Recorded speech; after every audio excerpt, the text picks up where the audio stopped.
In the past few days, I've seen quite a few leftoids talking about insider trading in Congress and how when the Stock Act forces these members of Congress to reveal their stock trades, it's going to uncover all of this fraud. And honestly, I'm glad they're talking about this, but they're on the right track, but they're traveling in the wrong direction. So internet sleuth types and serpents in Congress have been saying things like, oh, well, when these members of Congress disclose their stock trades in 45 days because of the Stock Act, we're going to find out who bought the dip. And that's going to be evidence of market manipulation and supposed insider trading. And it's cool that they're paying attention to this now, but it's only because they want to squeak and squawk and squeal about anything related to Donnie. When in reality, the Stock Act, which supposedly forces members of Congress to disclose their trades within 45 days, has been violated by close to 80 different members of Congress over the years. And if you fail to disclose your stock trades, you know what the fine is? $200. So these members of Congress have been doing this all along.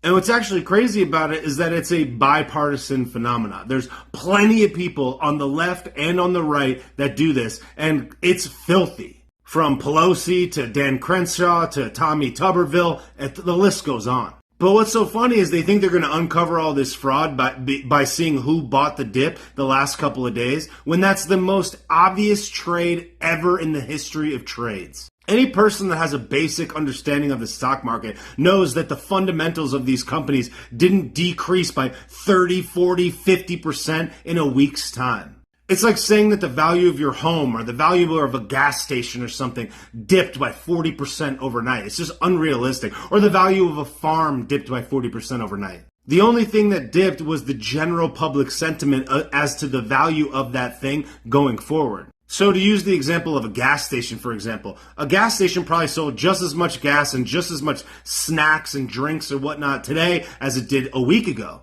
But if there's some general rumblings in the marketplace that, let's say the city is going to, divert a street or do a bunch of construction that's going to prevent people from going down that street 6 months from now, the price of that gas station, if you sold it right now, might go down. But generally speaking, it's probably selling the same amount of gas, the same amount of drinks. And until it shakes out as to whether or not the city is going to block that street 3 months from now or whatever, or whether or not there'd be some workaround where people would still pass your gas station anyways, that uncertainty would lower the price if you had to fire sale it right now. So the point is that uncovering which members of Congress bought the dip proves absolutely nothing. Because again, it's the most obvious trade ever, and any person that has cash on the sidelines, or any cash in general that invests regularly, they would be buying the dip. You don't need insider trading for that info. But what's so rich about this line of commentary, especially coming from actual literal serpents like Shifty Adam Schiff, is that figuring out which members of Congress bought the dip in the most obvious trade in the history of time will prove absolutely nothing. The real corruption is the members of Congress that buy and sell trades that they actually have insider information on because they serve on that board or that subcommittee or whatever that determines whether or not money or grants or opportunities or contracts go to which sector or which business. Like if the member of a banking subcommittee knows that some certain bank is going to get investigated or fined or whatever, and then they go and sell that position or short that position. Or somebody on like a military appropriations committee, for example, that knows that a major contract is going to be awarded to Northrop Grumman or some type of other military contractor and then purchases that stock in advance of that. And there are an incredible laundry list of members of Congress that do this literally all the time. This phenomenon is so obvious, in fact, that not sponsored websites like QuiverQuant, for example, will track all of the trades and the trade volume of different members of Congress. So this chart, just to be simple, you have Josh Gottheimer, a Democratic member of the House, with nearly 600 trades last year, $75 million. This, among a multitude of other nefarious activities, is how members of Congress who make a couple $100,000 a year end up out of office with $10 or $15 million. So these slithering demons want to grandstand like they're about to uncover corruption. They care about stock trading in Congress because of who might have bought the dip, while completely overlooking the 80-something members of Congress that have completely broken the Stock Act by not reporting their trades. And the other laundry list of members of Congress that have enriched themselves to tens of millions of dollars doing exactly this. It's like literally the most legal corruption going. Like, there couldn't be a more obvious insider trading corruption type scandal than you sit on a subcommittee that awards contracts to a specific business, and then you purchase that business in advance of them being awarded that contract. And this happens on the left and the right all the time. These demons don't care about insider trading. They don't care about people gaming the system. The only reason they're pretending like they care right now is because Donnie's involved. And they're going to pretend like they're unearthing something by showing who bought the dip, when it actually proves nothing. In 2021, Nancy Pelosi bought 25,000 shares of Microsoft right before it got a $22 billion deal with the U.S. Army. Tommy Tuberville traded wheat and corn futures while sitting on an agricultural subcommittee. These demons been doing this. So when serpents like Adam Schiff suggest that they're going to crack down on some corruption, spare me, dog. And to all the Gen Z soys and internet sleuths that think they're going to find something out because of these supposed Stock Act disclosures, if there actually really was any corruption, which I highly doubt there is because it's the most obvious trade in the history of trades, they could just as easily not report it, get fined $200. People like Tommy Tuberville, for example, back in the early 2020s, whatever, he violated it over 100 times. If you're making 20 M's in the stock market, what do you care about a $200 fine? It's just so laughable how these leftoids just think that they're gonna come in and act high and mighty about suddenly understanding the stock market or even caring about it. It's like, where you been at, dog? Financial illiteracy is at all-time lows, and to be honest, I'm glad people are talking about the stock market. I really am.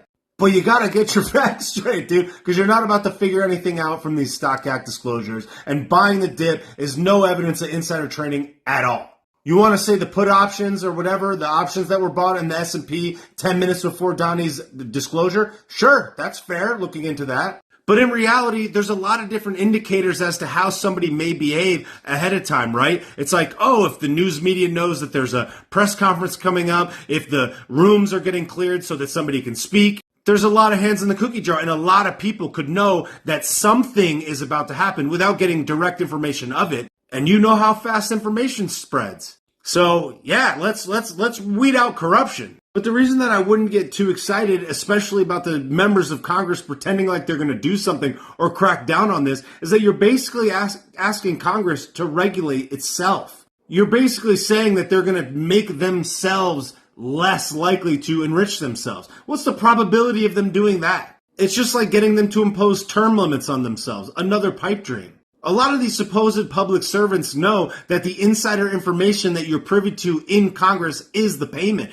Some person that's worth $100 million that goes in there, they can make more in 5 stock trades than they could make working in Congress for 8 years. Maybe they're addicted to power or whatever and they love the status, but generally speaking, that's the unwritten rule of how to get wealthy by being a supposed public servant. So it's like, do you ban members of Congress from trading stocks? I highly doubt they'd ever do that. But at the very least, hey, maybe we should make the fine for not disclosing more than $200. Maybe we should make the disclosure amounts not so broad in range. Like a trade is between 1,000 and 15,000 and they made 10 trades. Well, that could be 10,000 or it could be 150,000.